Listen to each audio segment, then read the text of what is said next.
Welcome to our channel beyond degrees.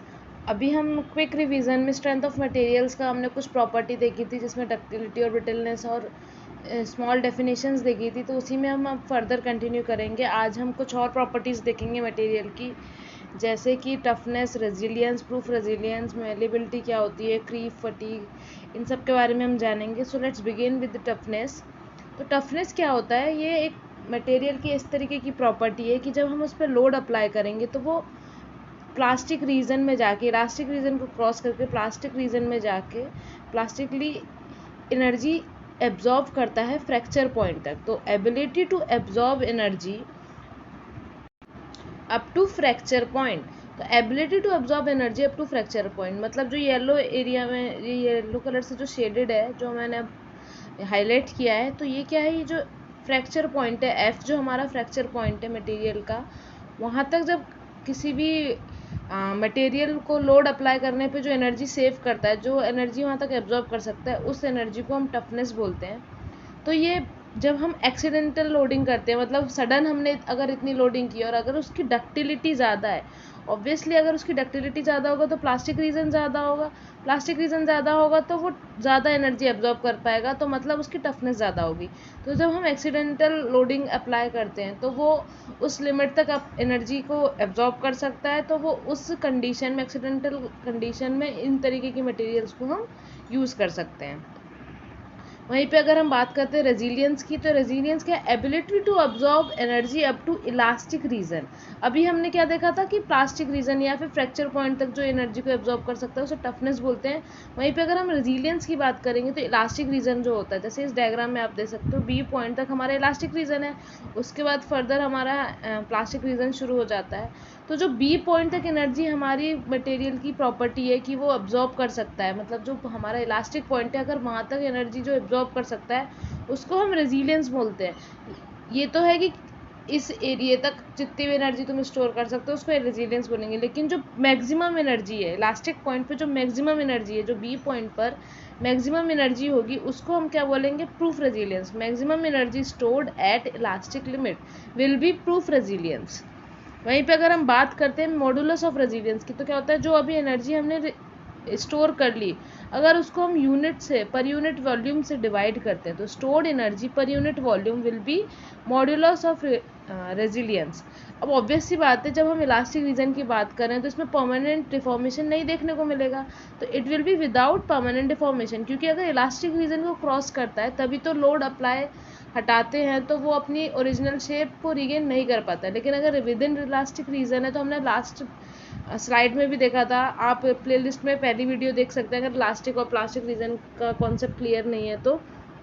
उसमें क्या है कि लोड को अप्लाई करने के बाद वो फिर से अपनी ओरिजिनल शेप को रीगेन कर लेगा। तो इसमें क्या है, अगर हम इलास्टिक रीजन तक बात करें तो विदाउट परमानेंट डिफॉर्मेशन होगा, और जो एनर्जी पर यूनिट वॉल्यूम है वो हमारा मॉड्यूलस ऑफ रेजिलियंस होगा। ये हम कैसे ऑब्टेन कर सकते हैं? ये जो स्ट्रेस स्ट्रेन का कर्व है, यहाँ पे आर नहीं है, यहाँ पे स्ट्रेस की स्पेलिंग में आर नहीं है, तो स्ट्रेस स्ट्रेन का जो कर्व है उसको अगर हम इंटीग्रेट कर लेते हैं तो हमें मॉड्यूलस रेजिलियंस की वैल्यू मिल जाएगी। अब इंटीग्रेशन का क्या मतलब है? कर्व का इंटीग्रेशन मतलब इसका एरिया निकाल लेते हैं। अगर हम इस कर्व का एरिया निकाल लेते हैं अप टू इलास्टिक लिमिट, तो हमें मॉड्यूलस ऑफ रेजिलियंस की वैल्यू मिल जाएगी, जिसकी वैल्यू आएगी sigma square upon 2e। Sigma क्या है? हमारा स्ट्रेस, और ई क्या है हमारे यहाँ पे? Young's modulus of elasticity. वहीं पे नेक्स्ट प्रॉपर्टी है मेलेबिलिटी। मेलेबिलिटी हमने वैसे अपने चाइल्डहुड में भी पढ़ा है कि मेलेबिलिटी ये प्रॉपर्टी होती है, अगर हम किसी मटेरियल पे लोड अप्लाई करते हैं तो वो एक थिन शीट्स में कन्वर्ट हो जाती है। तो जो प्रॉपर्टी मटेरियल की लोड अप्लाई करने के बाद थिन शीट्स में कन्वर्ट करे, उस प्रॉपर्टी को मेलेबिलिटी बोलते हैं। अब हाई डिग्री ऑफ प्लास्टिसिटी होनी ज़रूरी है इस मटेरियल के लिए।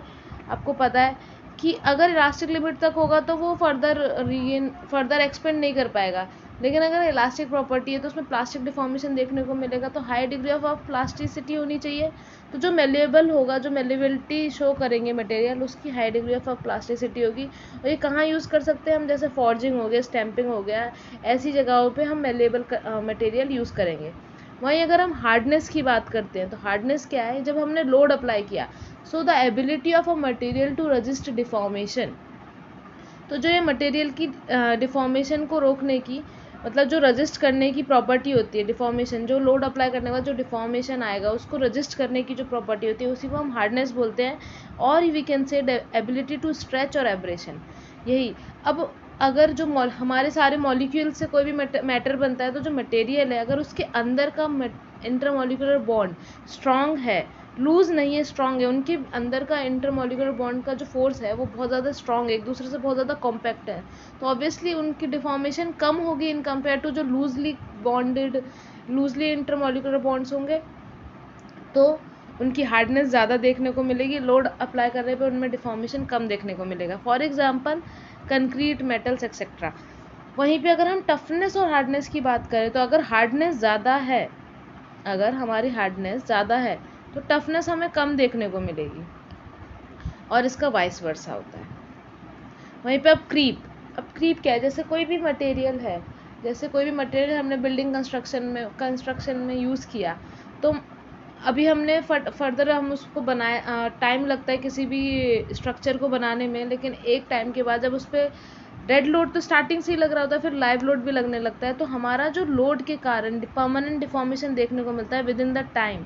मतलब ये टाइम डिपेंडेंट है कि जैसे जैसे टाइम इंक्रीज होता जाएगा लोड के वजह से उसमें एक परमानेंट डिफॉर्मेशन देखने को मिलेगा। एक तो क्या होता है, जब हमने लोड लगाया तो इंस्टेंट इलास्टिक डिफॉर्मेशन देखने को मिलता है, वो तो जब जैसे ही लोड लगाया उसमें डिफॉर्मेशन देखने को मिलेगा। लेकिन एक क्या होता है, टाइम के साथ साथ उसमें डिफॉर्मेशन क्रिएट होने लगता है, परमानेंट डिफॉर्मेशन जिसे बोलते हैं, उसी डिफॉर्मेशन को, उसी प्रॉपर्टी को हम क्रीप बोलते हैं। अब ये 3 फैक्टर्स पर डिपेंड करता है, एक होता है हमारा टेम्परेचर, दूसरा लोड कि कितना ज़्यादा टेम्परेचर है, कितना अमाउंट ऑफ लोड लग रहा है, और एक होता है टाइम। जैसे जैसे टाइम ज़्यादा इंक्रीज होता जाएगा क्रीप की वैल्यू वैसे वैसे बढ़ती जाएगी। वहीं पे हमारा नेक्स्ट प्रॉपर्टी है फटीग। फटीग क्या होता है, जब हम किसी भी मटेरियल पे साइक्लिक लोड लगाते हैं। अब साइक्लिक लोड क्या हुआ कि हमने वैल्यू इंक्रीज करी, फिर हमने लोड हटा लिया, तो हम इंक्रीज कर रहे हैं, डिक्रीज कर रहे हैं, इंक्रीज कर रहे हैं, डिक्रीज कर रहे हैं। कभी फर्दर क्या होगा कि हमने अगर मान लो इस मटेरियल की वैल्यू 10 है कि ये 10 न्यूटन तक इसको बियर कर सकता है, और हमने फर्दर इंक्रीज किया, मतलब लोड सडनली हमने 12 पहुंचा दिया, तो भाई उसकी स्ट्रेंथ, उस मटेरियल की स्ट्रेंथ कितनी, 10, लेकिन हमने जो नॉर्मल स्ट्रेस, हम साइक्लिक लोड के कारण जो हमने स्ट्रेस उस पर अप्लाई किया वो 12 पहुंच गया, मतलब वो उसके कैपेसिटी से एक्सीड कर। तो इस कंडीशन में हमें फेलियर देखने को मिलता है और उसमें हमें डैमेज देखने को मिलेगा। तो जब वो स्ट्रेंथ ऑफ मटेरियल से उसकी स्ट्रेस की वैल्यू उसको क्रॉस कर जाएगी तो फेलियर और डैमेज देखने को मिलेगा। साइक्लिक लोड के कारण जो हमारे मटेरियल की प्रॉपर्टी है, जो उसमें एक वीकनिंग देखने को मिलती है, उसी प्रॉपर्टी को हम फटीग कहते हैं।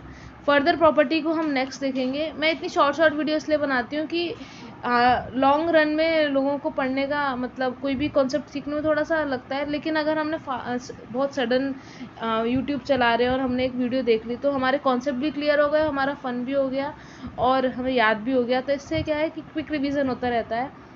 So thanks for watching. मैं फर्दर ऐसी वीडियोज़ लाती रहती हूँ। आप कॉमेंट सेक्शन में बता सकते हैं कि आपको और किस पे वीडियोज़ चाहिए, and please like our video.